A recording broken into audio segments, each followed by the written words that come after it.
BBC Coventry and Warwickshire at 3:15. I've been very excited about this next item all day because tomorrow, one of my favourite days of the entire year, Shrove Tuesday, known to its pals as Pancake Day. Now, who knew this? Apparently, convent kitchens are where some of the best pancakes in the world are cooked up. It's true. To tell us all about it is Sister Silvana, who can reveal the secrets to us. Hello, Sister Silvana. Hello there, Vic. How lovely to speak to you this afternoon. Lovely to speak to you too. I hope it's as lovely and sunny in Coventry as it is here in Oxford. Oh dear, no love. It's gone completely pitch black. It really is. About as dark can be. And we've had hailstorms. We've had Lord knows what. Well, we have a sister in our community here in Oxford who actually comes from Coventry, so she's probably glad she's here at the moment. Oh, well, yes, she will be short term, but you know, long term. She's got to be. I know, long term. I think there's a bit of her that's still in. I think she came from Wycombe. Oh, yeah, right, okay. Yep. Oh, goodness me. Yeah. So, how big is your community there? Well, here in Oxford, we're 4, soon to be 5 sisters, but we also have 23 university students living with us who are studying a variety of things, and they're from different faiths and so on, and they form community amongst themselves, and they kind of live in an extended part of our house. And in fact, I've already snuck in some pancakes because a Dutch student decided to make pancakes last night, so I had one. Oh, well, is that not a bit avant-garde, having a pancake on a Sunday night, especially a couple of days before Shrove Tuesday? Well, it was he's going away, so he wanted to have a leaving thing and treat people to Dutch pancakes, which actually tasted rather like English pancakes. I was going to say, how were they different? Do you know? No, they were but they were made by a Dutchman, so... Oh. And we even had, because we have a student in the house who's gluten-free and another one who's dairy-free, and they made up their own batter, which was suitable for them as well, so... It's a complicated business, isn't it, these days, It is, sister? yes, but it's great fun. No. Yeah, so I've had my sneak preview of some pancakes. Okay, so but tomorrow's the main event, isn't it? Tomorrow is the main event, yes, indeed. Well, I'm quite excited about it. Now, forgive me, please, sister, because I don't have much of an insight into convent life. The only knowledge I have has been gleaned from the 2 Sister Act movies.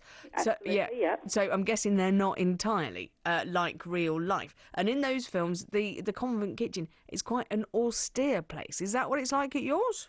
No, certainly not. It's quite a bright and cheery place, and it's a place where, in a way, a lot of community gets built in a kitchen, I think. I mean, because food is about sharing, ultimately, and we certainly aim to exercise hospitality, and even when we're cooking for each other, which we do in turns, obviously it's about nurturing each other, giving each other nutritious food, cooking things that we hope the others will enjoy, and getting great pleasure out of that as well. So if you're taking it in turns, is there a little bit of competition? Is a bit, I want to make sure I'm best. I don't bother trying to compete with the bakers, for example. I've given up on that years ago. So the bakers are allowed to be the be the domestic goddesses, and I cook my own stuff, which is mostly Italian because my mother taught me Italian cooking when I was very small.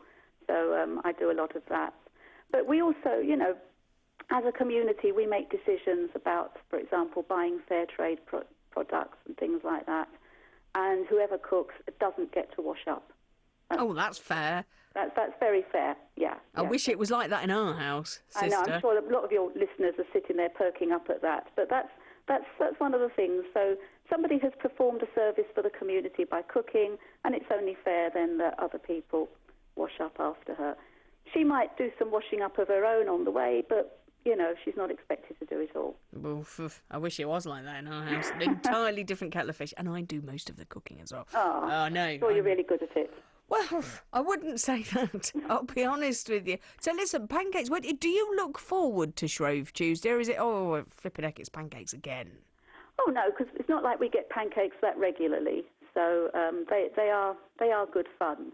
And it's certainly, it's a good tradition to have in this country, I think. I know in other countries, Shrove Tuesday is celebrated differently, and there's carnivals and there's different carnival treats and things like that. But, you can't really go wrong with a plate full of pancakes, and particularly if we've got Nutella and or chocolate sauce and ice cream in the freezer, because those are my favourite fillings. Yeah, Nutella, vanilla ice cream and strawberries. I'm with you there. Yeah. Absolutely bob on with you there. That's a win. So it's not for you, the lemon and the sugar approach. You'd like to go a little bit more elaborate. I do, yes. The others are more classic, but yeah, I suppose I just have the sweet. I have a very sweet tooth. Do you take it quite literally? I mean, obviously, because you've got nuns living there together, and the whole point of Shrove Tuesday, isn't it, is to use up all the ingredients in the larder so the time of Lent can begin properly on the Wednesday. Is that how it rolls with you?